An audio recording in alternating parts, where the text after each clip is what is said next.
Nakaalis man ng bansa ang Bagyong Leon.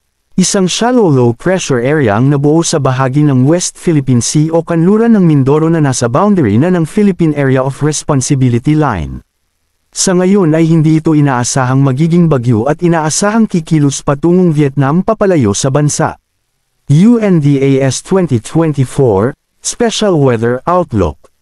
Sa mga nais dumalaw sa kanilang mga yumao ng mahal sa buhay, huwag kalimutang magdala ng mga panangga sa init at ulan.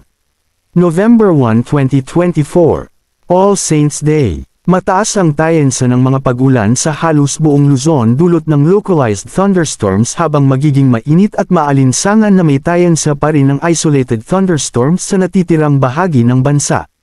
November 2, 2024, All Souls Day. Magiging mainit at maalinsangan sa halos buong bansa at mababawasan din ang mga pag-ulan, ngunit asahan pa rin ang isolated thunderstorms pagsapit ng hapon at gabi. Isang mapayapa at ligtas na Andes 2024 para sa ating lahat. Visayas Thunderstorm Advisory Number 7.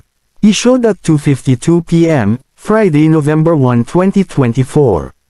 Moderate to heavy rain showers with lightning and strong winds due to thunderstorms are expected over Negros Occidental, Mountain Burgess of Hinubaan, Candoni, and nearby areas within 30 minutes to an hour.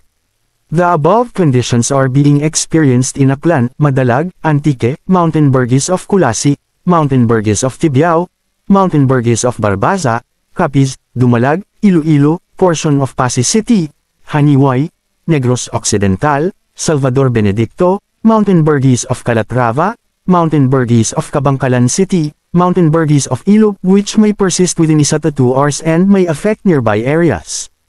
NCR Thunderstorm Advisory Number 3. Issued at 2:39 p.m., November 1, 2024, Friday.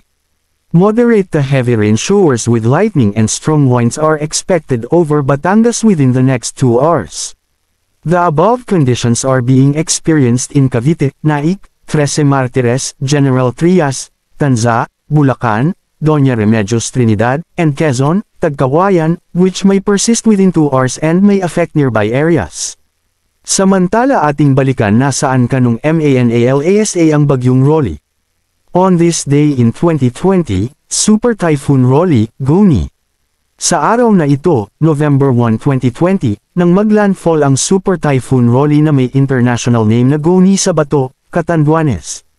Noong araw ding yun sa pambihirang pagkakataon, itinaas ang Signal Number 5 sa ilang bahagi ng Bicol Region. Napasailalim din sa Signal Number 4 ang Metro Manila, Calabarzon, at ilang bahagi ng Central Luzon bunsod ng inaasahang pagdaan ng bagyo. Nag-iwan ito ng halos 20 na bilyong piso pinsala at hindi bababa sa 20 na patay sa pananalasa nito sa Pilipinas. Manatiling nakatutok sa Weather Balita para sa bago pang update. Thank you for watching. Don't forget to subscribe.